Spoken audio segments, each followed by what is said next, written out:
Welcome, dear viewers and followers, to our channel dedicated to true crime stories and chilling events hidden within the pages of history. Today, we bring you one of the most shocking and horrifying tales, the story of Gracie Budd's disappearance. What started as a simple dream for a family seeking a better life ended with the revelation of a serial killer who terrified the nation with his gruesome acts. Together, we'll uncover the disturbing details of how the killer deceived the Budd family and how this crime, which remained unsolved for years, was eventually brought to light. This is not just a story, it's a glimpse into the depths of human darkness. If you enjoy this type of content, don't forget to support us by subscribing to the channel and hitting the notification bell so you never miss an episode. Let's dive into this journey full of mystery and terror together. Edward Budd was an enterprising 18-year-old. He was determined to make something of himself and escape the desperate poverty of his parents. On May 25, 1928, he put a classified ad in the Sunday edition of the New York World. Young man, 18, wishes position in country. Edward Budd, 406 West 15th Street. He was a strapping young fellow who was eager to work and contribute to the well-being of his family. Trapped in the dirty, stinking, crowded city in a miserable tenement with his father, mother and 4 younger siblings, he longed to work in the country where the air was fresh and clean. On the following Monday, May 28, Edward's mother, Delia, a huge mountain of a woman, answered the door to an elderly man. He introduced himself as Frank Howard, a farmer from Farmingdale, Long Island, who wanted to interview Edward about a job. Delia told her 5-year-old Beatrice to get her brother at his friend's apartment. The old man beamed at her and gave her a nickel. While they waited for Edward, Delia had a chance to get a better look at the old man. He had a very kindly face, framed by gray hair and accented by a large droopy gray mustache. He explained to Mrs. Budd that he had earned his living for decades as an interior decorator in the city and then retired to a farm he had bought with his savings. He had 6 children that he raised by himself since his wife had abandoned them all over a decade ago. With the help of his children, 5 farmhands and a Swedish cook, he had made the farm into a successful one with several hundred chickens and a half-dozen dairy cows. Now, one of his farmhands was moving on and he needed someone to replace him. At that moment, Edward came in and met Mr. Howard, who remarked at the boy's size and strength. Edward assured the old man he was a hard worker. Mr. Howard offered him $15 a week, which Edward accepted joyfully. Howard even agreed to hire Willie, Edward's closest friend. Mr. Howard had to leave for an appointment and promised to come back on Saturday to pick them up. The boys were thrilled and the Budds were happy that a good position with the kindly old gentleman had come so quickly from Edward's modest ad. Saturday, June 2nd, was the supposed to be the big day, but Mr. Howard didn't show up. Instead, they got a hand-written note from Mr. Howard saying that he had been delayed and would call in the morning. The next morning around 11, Frank Howard came to the Budds' apartment bringing gifts of strawberries and fresh creamy pod cheese. "These products come direct from my farm," he explained. Delia persuaded the old man to stay for lunch. For the first time, Albert Budd Sr. had an opportunity to talk with his son's new employer. It was the kind of talk that makes a father very happy. Here was this kindly, polite old gentleman rapturously describing his 20 acres of farmland, his friendly crew of farmhands and a simple, hearty country life. He knew it was what his son wanted. Albert Sr. was a porter for the Equitable Life Assurance Company and had the air of a man perpetually submissive. He was not very impressed with the way this Frank Howard looked in his rumpled blue suit, but the old man was credible and genteel. Once they sat down to lunch, the door opened and a lovely 10-year-old girl appeared. Gracie was humming a song. Her huge brown eyes and dark brown hair contrasted with her very pale skin and pink lips. She would be a real heartbreaker someday. Coming right from church, she still wore her Sunday clothes: white silk confirmation dress, white silk stockings, and string of creamy pearls made her look older than her 10 years. Frank Howard, like most men who came face to face with the radiant Gracie, couldn't take his eyes off the beautiful girl. "Let's see how good a counter you are," he said as he handed her a huge wad of bills to count. The impoverished Budds were flabbergasted by the money the old man was carrying around with him. $92.50, Gracie told him in short order. "What a bright little girl," Mr. Howard said, giving her 50 cents to buy candy for herself and her little sister Beatrice. Howard said that he would come back later in the evening to pick up Edward and Willie, but first he had to go to a birthday party that his sister was throwing for one of her children. He gave the boys $2 to go to the movies. Just as he was about to leave, he invited Gracie to go with him to his niece's birthday party. He would take good care of her and make sure that Gracie was home before 9 o'clock that evening. Delia asked where Mr. Howard's sister lived, and he replied that she lived in an apartment house at Columbus and 137th Street. Delia wasn't sure that she should let her go, but Albert Sr. convinced her that it would be good for Gracie. "Let the poor kid go. She don't see much good times." So Delia helped Gracie on with her good coat and her gray hat with the streamers. She followed Gracie and Mr. Howard outside and watched them disappear down the street. That evening there was no word from Mr. Howard and no sign of Gracie. A terrible sleepless night with no message from their beautiful daughter.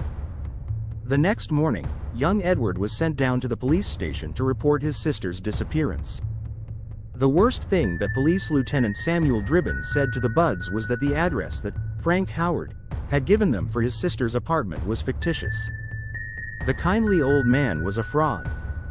There was no Frank Howard, no farm in Farmingdale, Long Island. Police began the normal investigative activities. They checked out everything Frank Howard had told the Budds.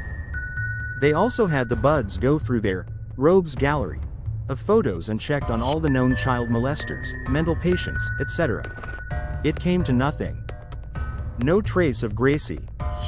On June 7th, New York police mailed out 1,000 flyers to police stations throughout the country with a photo of Gracie and a description of Mr. Howard. This activity, along with all the local publicity, guaranteed an epidemic of Gracie sightings and crank letters, each of which had to be thoroughly investigated by the 20-plus detectives who had been assigned to the case. There were a couple of solid clues. Police found the Western Union office in Manhattan from which Frank Howard had sent his message to the Budds, plus the original handwritten message. From the writing and grammar, it was clear that Howard had some education and refinement. Police also located the pushcart where Howard had bought the pot cheese that he had given to the Budds. Both addresses were in East Harlem, which then became a focal point of intense search and investigation. The New York police were not strangers to child kidnapping. In fact, there was an oddly similar case just the year before. On February 11, 1927, 4-year-old Billy Gaffney played in the hallway outside his apartment with his 3-year-old neighbor who was also named Billy. A 12-year-old neighbor who was babysitting his sleeping baby sister went to join the boys, but went back to his apartment quickly after hearing his sister cry.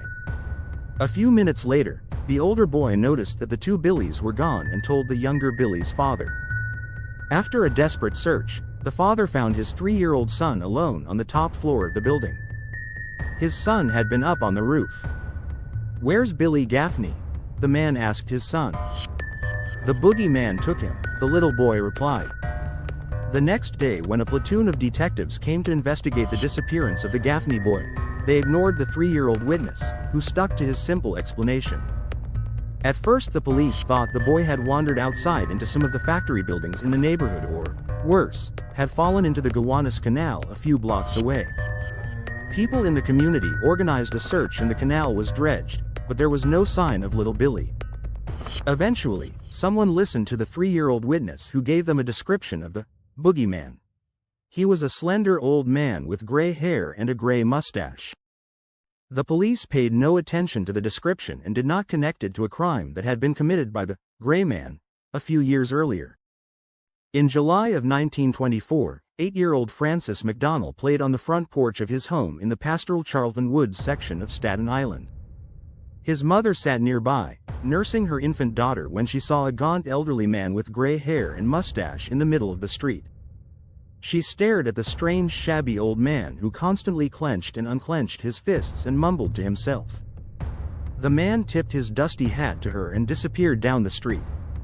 Later that afternoon, the old man was seen again watching Francis and 4 other boys play ball. The old man called Francis over to him. The other boys continued to play ball. A few minutes later, both the old man and Francis had disappeared. A neighbor noticed a boy that looked like Francis walking that afternoon into a wooded area with an elderly gray-haired tramp behind him. The disappearance of Francis was not noticed until he missed dinner. His father, a policeman, organized a search. They found the boy in the woods under some branches. He had been horribly assaulted. His clothes had been torn from his body and he had been strangled with his suspenders. Francis had been beaten so badly that police doubted that the old tramp could have really been as old and frail as he looked. The beating was so severe that perhaps the old tramp had an accomplice who had the strength to maul the child. In a short period of time, Manhattan fingerprint experts and police photographers were enlisted in the case, as well as some 250 plainclothesmen. The huge manhunt yielded several promising suspects, except that none of them looked like the gray-haired, mustached old tramp. His face was burned forever in the memory of Anna McDonnell. He came shuffling down the street, mumbling to himself, making queer motions with his hands. I'll never forget those hands. I shuddered when I looked at them. How they opened and shut, opened and shut, opened and shut. I saw him look toward Francis and the others. I saw his thick gray hair, his drooping gray mustache. Everything about him seemed faded and gray. Despite the massive efforts of the police and the community, the gray man had vanished into thin air. In November of 1934, the Budd case was officially still open, although nobody ever expected it to be solved. Only one man, William F. King, continued to pursue the case. Every once in a while, King would plant a phony item about a break in the case with Walter Winchell. On November 2, 1934, Winchell took the bait once again. I checked on the Gracie Budd mystery, Winchell wrote in his column. She was 8 when she was kidnapped about 6 years ago. And it is safe to tell you that the Department of Missing Persons will break the case, or they expect to, in 4 weeks. 10 days later, Delia Budd received a letter that her lack of education fortunately prevented her from reading. Her son Edward read it instead and ran out the door to get debt. King. The letter was singularly barbarous. My dear Mrs. Budd, in 1894 a friend of mine shipped as a deckhand on the steamer Tacoma, Captain John Davis. They sailed from San Francisco for Hong Kong, China. On arriving there, he and 2 others went ashore and got drunk. When they returned, the boat was gone. At that time, there was famine in China. Meat of any kind was from $1 to $3 a pound. So great was the suffering among the very poor that all children under 12 were sold for food in order to keep others from starving. A boy or girl under 14 was not safe in the street. You could go in any shop and ask for steak, chops, or stew meat. Part of the naked body of a boy or girl would be brought out and just what you wanted cut from it. A boy or girl's behind, which is the sweetest part of the body and sold as veal cutlet, brought the highest price. John stayed there so long he acquired a taste for human flesh. On his return to NY, he stole 2 boys, one 7, one 11. Took them to his home, stripped them naked, tied them in a closet. Then burned everything they had on. Several times every day and night he spanked them, tortured them, to make their meat good and tender. First he killed the 11-year-old boy, because he had the fattest ass and of course the most meat on it. Every part of his body was cooked and eaten except the head, bones and guts. He was roasted in the oven, all of his ass, boiled, broiled, fried and stewed. The little boy was next, went the same way. At that time, I was living at 409 East 100th Street, near, right side. He told me so often how good human flesh was I made up my mind to taste it. On Sunday, June 3, 1928 I called on you at 406 West 15th Street, brought you pot cheese, strawberries. We had lunch. Grace sat in my lap and kissed me. I made up my mind to eat her. On the pretense of taking her to a party. You said yes, she could go. I took her to an empty house in Westchester I had already picked out. When we got there, I told her to remain outside. She picked wildflowers. I went upstairs and stripped all my clothes off. I knew if I did not I would get her blood on them. When all was ready I went to the window and called her. Then I hid in a closet until she was in the room. When she saw me all naked she began to cry and tried to run down the stairs. I grabbed her and she said she would tell her mama. First I stripped her naked. How she did kick, bite and scratch. I choked her to death, then cut her in small pieces so I could take my meat to my rooms. Cook and eat it. How sweet and tender her little ass was roasted in the oven. It took me 9 days to eat her entire body. I did not her, though I could have had I wished. She died a virgin. Nobody wanted to believe that this letter was true. It had to be the ravings of some perverted, sadistic crank. But Detective King realized that the details of his meeting with the Budds and Grace were accurate. Also, the handwriting on this horrible letter was identical to the letter the elderly kidnapper had written for the Western Union messenger 6 years earlier. The envelope had an important clue. A small hexagonal emblem had the letters NYPCBA, which stood for the New York Private Chauffeurs Benevolent Association. With the cooperation of the president of the association, an emergency meeting of the members was held. In the meantime, police checked out the handwritten membership forms looking for handwriting similar to Frank Howard's. Detective King then asked the members, all of whom had passed the handwriting test, to report anybody who had taken the association's stationery.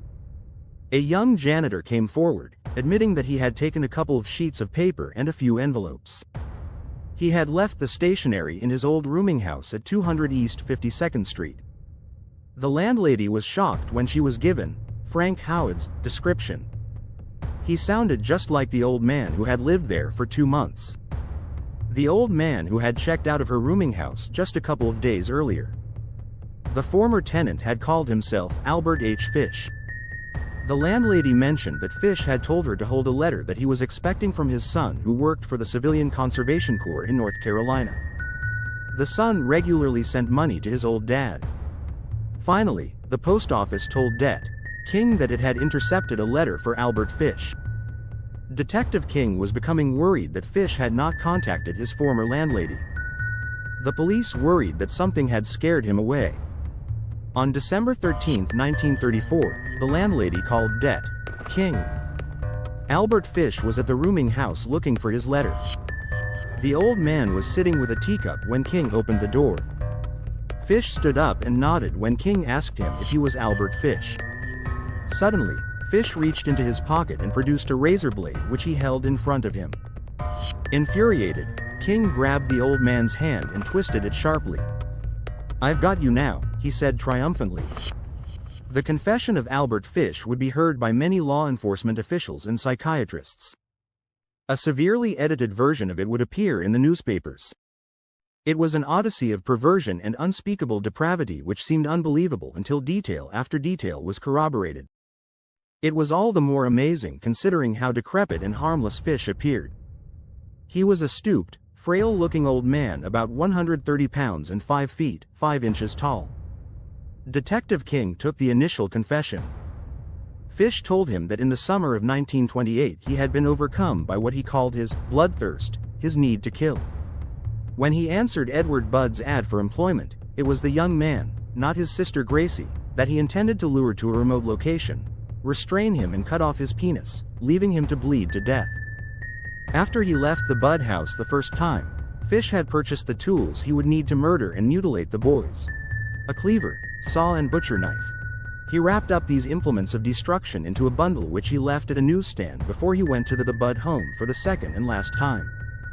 When Fish saw the strapping young Edward, the size of a full-grown man, and his friend Willie, he convinced himself he could overpower the two of them. But then Fish had a lot of experience in that regard. It was only after seeing Gracie that he changed his mind and his plans. It was she he desperately wanted to kill. With the unsuspecting Gracie in tow, he stopped back at the newsstand to pick up his bundle before taking a train to the Bronx and then to the village of Worthington in Westchester. For Grace, he only bought a one-way ticket. Grace was enthralled with the 40-minute ride into the countryside. Only twice in her life had she been out of the city. This was a wonderful treat for her. At the station in Worthington, Fish was so absorbed in his monstrous plan that he left his bundle of tools on the train. Ironically, Grace noticed and reminded him to bring his package. They walked along a remote road until they reached an abandoned two-story building called Wisteria Cottage in the midst of a wooded area.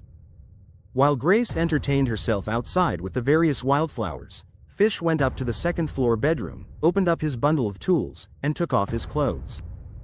Then he called to Gracie to come upstairs. With the wildflowers she had gathered arranged in a bouquet, Gracie came into the house and up to the bedroom.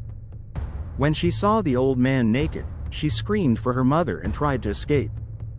But Fish had grabbed her by her throat and choked her to death. He was sexually aroused by the act of strangling her. He propped up her head on an old paint can and decapitated her, catching most of the blood in the paint can. Afterwards, he threw the bucket of blood out into the yard. He undressed the headless child, then he went back to her body and cut it in two with the butcher knife and cleaver. Parts of her body he took with him wrapped in newspaper. The rest he left there until he returned several days later when he threw the portions of her body over a stone wall in the back of the house. He disposed of his tools in the same fashion. After his confession, Det. King had a final question. What caused him to do this horrible thing? You know, Fish answered. I never could account for it. Captain John Stein asked him why he had written the letter to the Budds and Fish responded that he didn't know why. I just had a mania for writing. That day, the police went to Wisteria Cottage and recovered the remains of Gracie. Albert Fish stood nearby, completely without emotion of any kind. That night at 10 p.m. Fish was interrogated by AST. District Attorney P. Francis Morrow. When Morrow asked Fish why he had murdered Gracie, he explained that a sort of bloodthirst had overwhelmed him. Once it was done, he was overcome with sorrow. I would have given my life within a half hour after I'd done it to restore it to her. Morrow asked if he had raped Gracie and Fish was adamant. It never entered my head. Nothing was asked at that time nor was anything volunteered about the cannibalism mentioned in Fish's letter to the Budds. The police may have considered it too insane to be true. Or, perhaps, they were already thinking that including horrible details about cannibalism would bolster the inevitable defense case for insanity. That night, the capture of Albert Fish had leaked to the newspapers and reporters descended on the Budd apartment with the news. Shortly afterwards, Det. King drove Mr. Budd and his son Edward to the police station to identify Fish. Edward did more than identify Fish. He threw himself at the old man.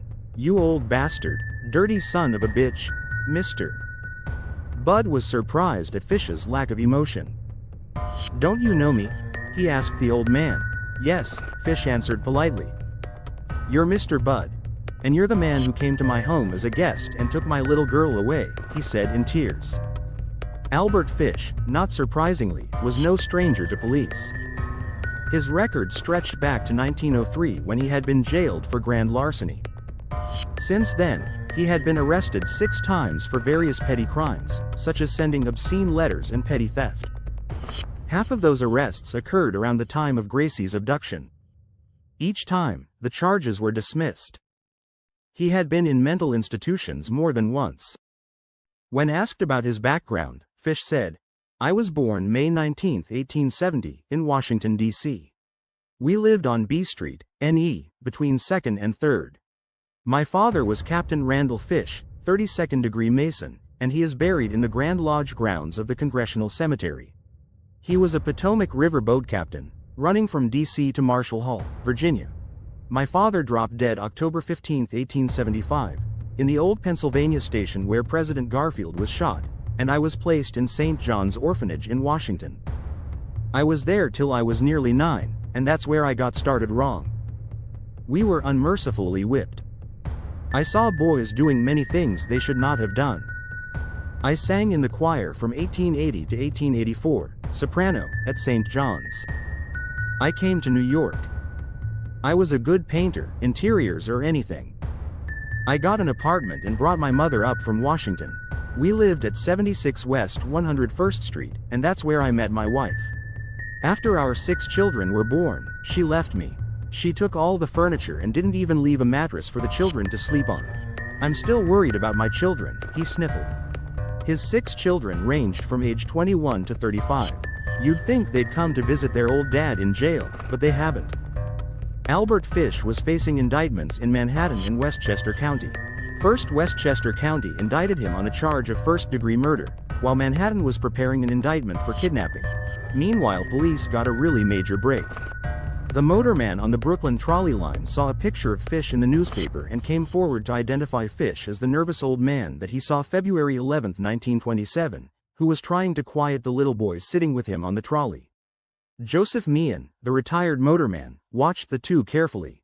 The little boy, who didn't have a jacket or coat, was crying for his mother continuously and had to be dragged by the old man on and off the trolley.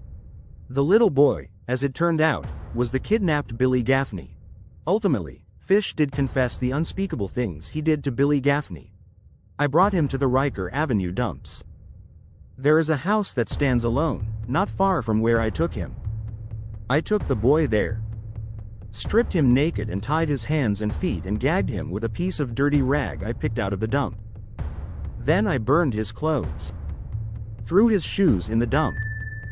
Then I walked back and took the trolley to 59th Street at 2 a.m. and walked from there home. Next day about 2 p.m., I took tools, a good heavy cat of 9 tails, homemade, short handle, cut one of my belts in half, slit these halves in 6 strips about 8 inches long. I whipped his bare behind till the blood ran from his legs. I cut off his ears, nose, slit his mouth from ear to ear, gouged out his eyes. He was dead then. I stuck the knife in his belly and held my mouth to his body and drank his blood. I picked up 4 old potato sacks and gathered a pile of stones. Then I cut him up. I had a grip with me. I put his nose, ears and a few slices of his belly in the grip. Then I cut him through the middle of his body, just below the belly button. Then through his legs about 2 inches below his behind. I put this in my grip with a lot of paper. I cut off the head, feet, arms, hands and the legs below the knee. This I put in sacks weighed with stones, tied the ends and threw them into the pools of slimy water you will see all along the road going to North Beach. During his interviews with police, Fish further confessed, I came home with my meat. I had the front of his body I liked best, his monkey and pee-wees and a nice little fat behind to roast in the oven and eat. I made a stew out of his ears, nose, pieces of his face and belly. I put onions, carrots, turnips, celery, salt and pepper. It was good. Then I split the cheeks of his behind open, cut off his monkey and pee-wees and washed them first. I put strips of bacon on each cheek of his behind and put them in the oven. Then I picked 4 onions and when the meat had roasted about 1/4 hour, I poured about a pint of water over it for gravy and put in the onions. At frequent intervals I basted his behind with a wooden spoon, so the meat would be nice and juicy. In about 2 hours, it was nice and brown, cooked through. I never ate any roast turkey that tasted half as good as his sweet fat little behind did. I ate every bit of the meat in about 4 days. His little monkey was as sweet as a nut, but his pee-wees I could not chew. Threw them in the toilet. Days later, a man from Staten Island came forward to identify Fish as the man who had tried to lure his then 8-year-old daughter into the woods not far from where Frances O'Donnell was murdered 3 days later in 1924. The girl, in her late teens, saw him in his cell and recognized him. The gray man was found. Fish was also tied to the 1932 murder of a 15-year-old girl named Mary O'Connor in Far Rockaway. The girl's mauled body was found in some woods close to a house that Fish had been painting. With all of those indictments in different counties, there was very little chance that Albert Fish was going to be acquitted. His only opportunity to beat the death penalty was to have the alienists or forensic psychiatrists declare him insane. Dr. Frederick Wortham in his book The Show of Violence describes his first meeting with Albert Fish in his jail cell. He was shocked at how meek, gentle, benevolent and polite Fish was. If you wanted someone to entrust your children to, he would be the one you would choose. Fish's attitude towards his situation was one of complete detachment. I have no particular desire to live. I have no particular desire to be killed.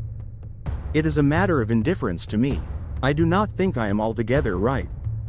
When Dr. Wortham asked if he meant that he was insane, Fish answered, not exactly. I never could understand myself.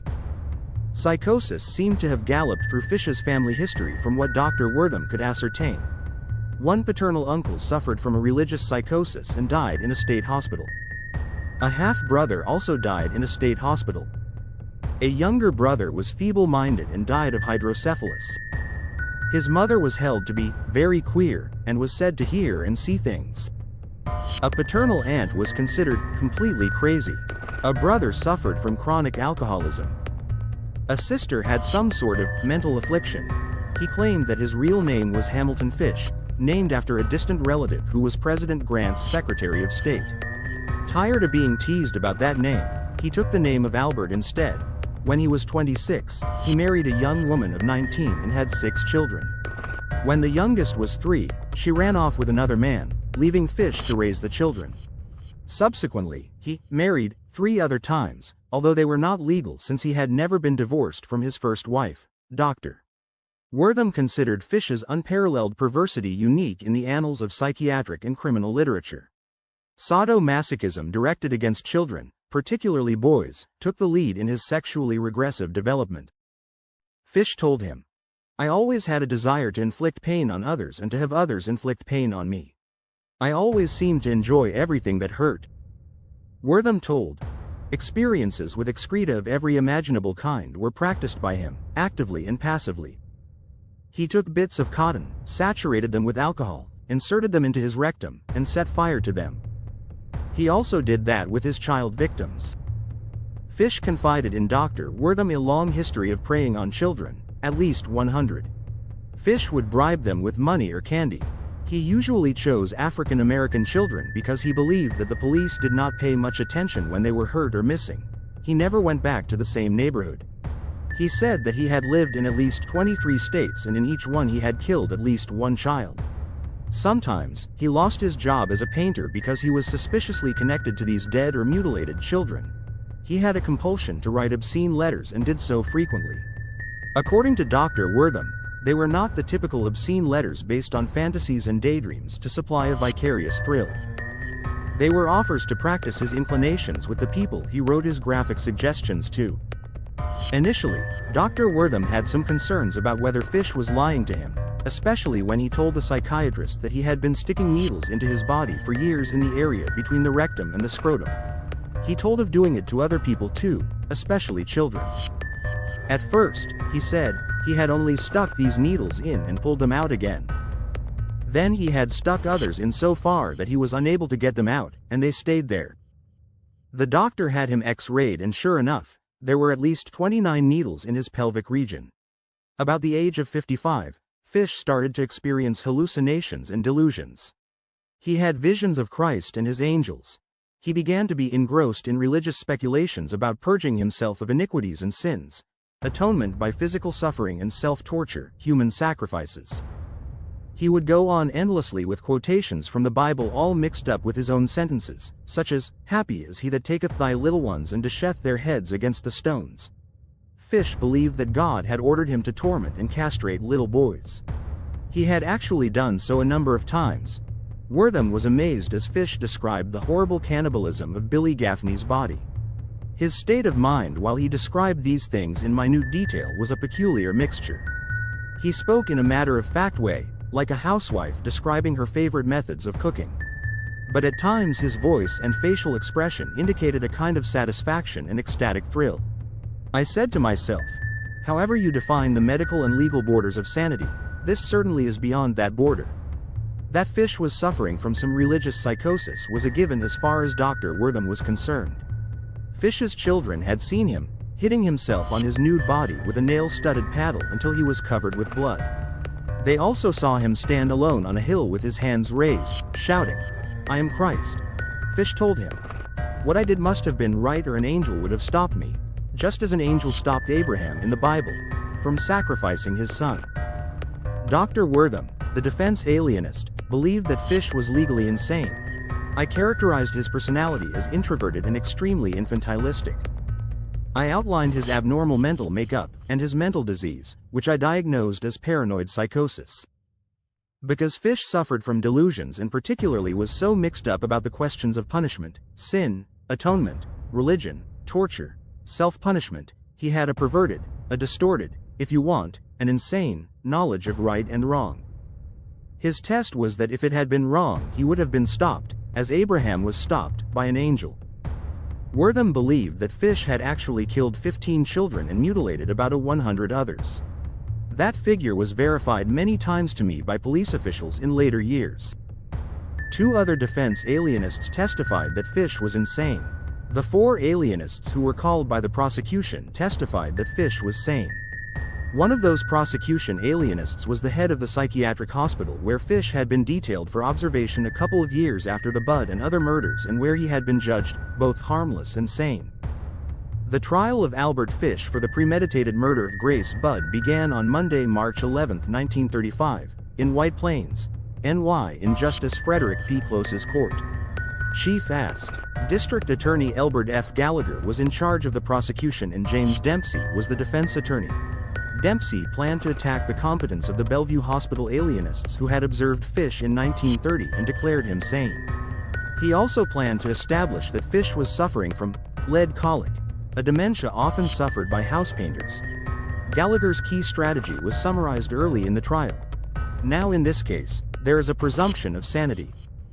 The proof, briefly, will be that this defendant is legally sane and that he knows the difference between right and wrong and the nature and quality of his acts, that he is not defective mentally, that he had a wonderful memory for a man of his age, that he has complete orientation as to his immediate surroundings, that there is no mental deterioration, but that he is sexually abnormal, that he is known medically as a sex pervert or a sex psychopath, that his acts were abnormal, but that when he took this girl from her home on the 3rd day of June, 1928, and in doing that act and in procuring the tools with which he killed her, bringing her up here to Westchester County, and taking her into this empty house surrounded by woods in the back of it, he knew it was wrong to do that, and that he is legally sane and should answer for his acts. Defense attorney Dempsey focused on Fish's strange life and the self-flagellation with nail-studded paddles and needles. Then he brought up Fish's competence as a father and his love for his children. In spite of all these brutal, criminal and vicious proclivities, there is another side to this defendant. He has been a very fine father. He never once in his life laid a hand on one of his children. He says grace at every meal in his house. In 1917, when the youngest one of his 6 children was 3, his wife left him. And from that time down until shortly before the Grace Budd murder in 1928, he was a mother and father to those children. He closed his remarks by reminding the jury that it was up to the prosecution to prove that a man who killed and ate children was sane. Grace's parents and brother Albert Jr. testified. Dempsey seemed determined to make the point that both Delia and Albert Sr. gave their consent to Grace going to a birthday party with Fish. When it came time for Grace's father to testify, he was overcome with emotion and began to weep loudly. On the 3rd day of the trial, over the strenuous objections of the defense attorney, a box of Grace Budd's remains was brought into the courtroom as evidence, while Det. King recreated from Fish's confession how the girl was killed. Then Gallagher reached into the box and held out the small skull of the dead girl. It was a very dramatic moment. Dempsey sought a mistrial. Dempsey focused on the cannibalism issue as a central part of the insanity defense. It was clear that he was trying to establish that Fish had eaten parts of the girl's body, something that no sane person would do.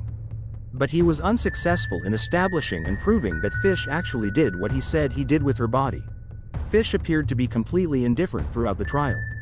Although, at one point, he expressed to his attorney that he had a desire to life because, God still has work for me to do.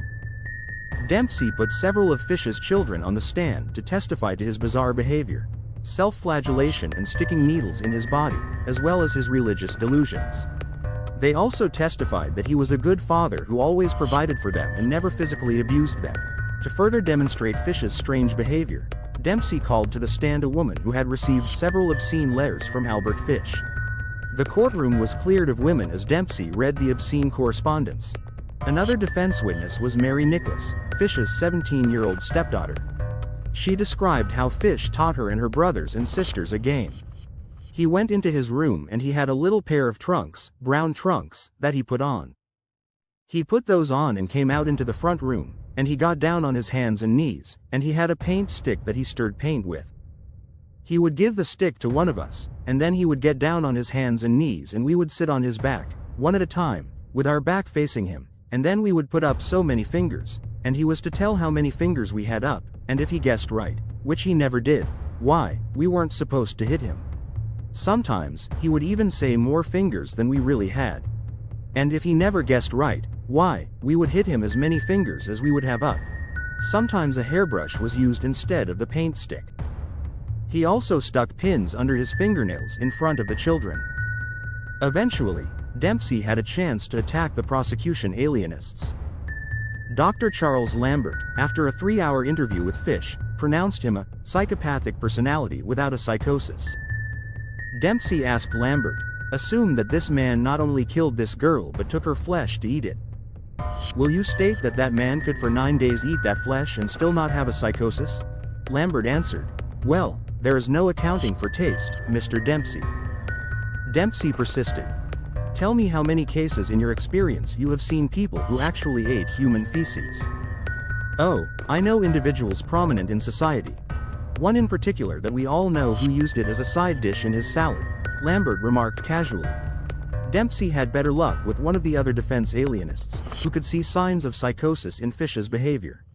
The trial lasted 10 days and the jury took less than an hour to reach its verdict. "We find the defendant guilty as charged," the foreman said. Fish was not happy with the verdict, but the prospect of being electrocuted had its appeal to him. A Daily News reporter wrote, "His watery eyes gleamed at the thought of being burned by a heat more intense than the flames with which he often seared his flesh to gratify his lust."